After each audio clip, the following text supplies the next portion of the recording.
ലോക്സഭാ തെരഞ്ഞെടുപ്പിലെ തോൽവിയിൽ കെ മുരളീധരനെ അനുനയിപ്പിക്കാനുള്ള നീക്കം കോൺഗ്രസ് തുടങ്ങിക്കഴിഞ്ഞു. വരുന്ന ഉപതെരഞ്ഞെടുപ്പിൽ സീറ്റ് നൽകാം എന്ന വാഗ്ദാനം ചെയ്തിട്ടുണ്ട്. കെ മുരളീധരൻ്റെ ഇക്കാര്യത്തിൽ നിലപാട് ഇപ്പോഴും അറിഞ്ഞിട്ടില്ല. ഈ മാസം 12-ാം തീയതി UDFിൻ്റെ യോഗം ചേരുന്നുണ്ട്. തൃശ്ശൂരിലെയും ആലത്തൂരിലെയും തോൽവി അവിടെ ചർച്ചയാകുമെന്നറിയുന്നു. MG പ്രതീഷ് അപ്ഡേറ്റ് ചെയ്യുന്നു. ഗുഡ് മോർണിംഗ് പ്രതീഷ്, പറയൂ.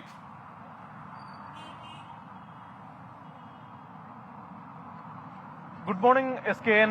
തൃശൂരിലെ തിരഞ്ഞെടുപ്പ് തോൽവിയിൽ കെ മുരളീധരനെ അനുനയിപ്പിക്കാനുള്ള തിരക്കിട്ട ശ്രമങ്ങളാണ് നിലവിൽ കോൺഗ്രസിൽ നടക്കുന്നത്. വലിയ വിമർശനങ്ങൾ നേതൃത്വത്തിനെതിരെ പാർട്ടിയിൽ നിന്ന് തന്നെ ഉയരുന്ന ഒരു സാഹചര്യമുണ്ട്. അതുകൊണ്ട് തന്നെയാണ് ഇത്തരത്തിലൊരു ചർച്ചകൾ നടക്കുന്നത്. പല ഓഫറുകൾ പാർട്ടി ഇതിനോടകം തന്നെ മുരളീധരന് മുന്നിൽ വച്ചു എന്നതാണ് മനസ്സിലാക്കാൻ കഴിയുന്നത്. കാരണം ഇനി നടക്കാനിരിക്കുന്ന ഉപതെരഞ്ഞെടുപ്പുകളിൽ സീറ്റ് വാഗ്ദാനമാണ് പ്രധാനമായും മുന്നോട്ട് വയ്ക്കുന്ന ഓഫറുകളിലൊന്ന്. മറ്റൊന്ന്, രാഹുൽ ഗാന്ധി മത്സരിച്ച 2 മണ്ഡലങ്ങളിൽ വയനാട് സീറ്റിൽ രാജിവെച്ചാൽ വയനാട്ടിൽ നിന്ന് ലോക്സഭയിലേക്ക് വീണ്ടും പരിഗണിക്കാമെന്ന ഒരു ഓഫറും പാർട്ടി മുന്നോട്ട് വയ്ക്കുന്നുണ്ട്. ഒരു വിഭാഗം നേതാക്കൾ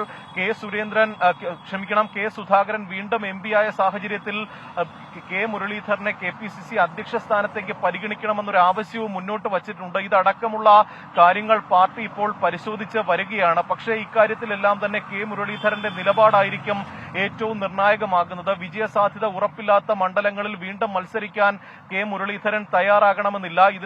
ഇതിനോടകം തന്നെ മുതിർന്ന നേതാക്കൾ കെ മുരളീധരനുമായി ആശയവിനിമയം നടത്തിക്കഴിഞ്ഞു. മുരളീധരനുമായി നേരിട്ട് സംസാരിക്കുമെന്നും പരാതികൾ കേൾക്കുമെന്നും കെ സുധാകരൻ കഴിഞ്ഞ ദിവസം പ്രതികരിച്ചിട്ടുണ്ട്. പ്രധാനമായും തൃശൂരിലെ ജില്ലാ നേതൃത്വത്തെയാണ് മുരളീധരൻ പരസ്യമായി കുറ്റം പറയുന്നത്. കാരണം സംഘടനാ സംവിധാനം ആ തെരഞ്ഞെടുപ്പിൽ തൃശൂരിൽ ചലിപ്പിക്കാനായില്ല എന്നതാണ് മുരളീധരൻ പ്രധാനമായും ആരോപണമായി ഉന്നയിക്കുന്നത്. സാംസ്കാരിക തലസ്ഥാനം BJPക്ക് കൊണ്ട് കൊടുത്തു എന്നുള്ള ആക്ഷേപം പാർട്ടിയിൽ നിന്ന് തന്നെ ഉയരുന്നുണ്ട്. ഈ സാഹചര്യത്തിൽ തൃശൂരിലെ തിരഞ്ഞെടുപ്പ് തോൽവി വളരെ ഗൌരവത്തോടു കൂടിയാണ് കോൺഗ്രസ് കാണുന്നത്. ന്യൂനപക്ഷ വോട്ടുകൾ വേണ്ടത്ര ഏകീകരിക്കാൻ പാർട്ടിക്ക് കഴിഞ്ഞില്ല. ന്യൂനപക്ഷ വോട്ടുകൾ വലിയ തോതിൽ BJPയിലേക്ക് പോയി എന്നതാണ് പ്രാഥമികമായി കോൺഗ്രസ് വിലയിരുത്തുന്ന കാര്യം. ഇത്തരത്തിൽ ഉണ്ടായിട്ടുള്ള വോട്ട് ചോർച്ചകളടക്കം ഇനി വരാനിരിക്കുന്ന യോഗങ്ങളിൽ ചർച്ച ചെയ്യും. 12-ാം തീയതിയാണ് UDF യോഗം നടക്കുന്നത്.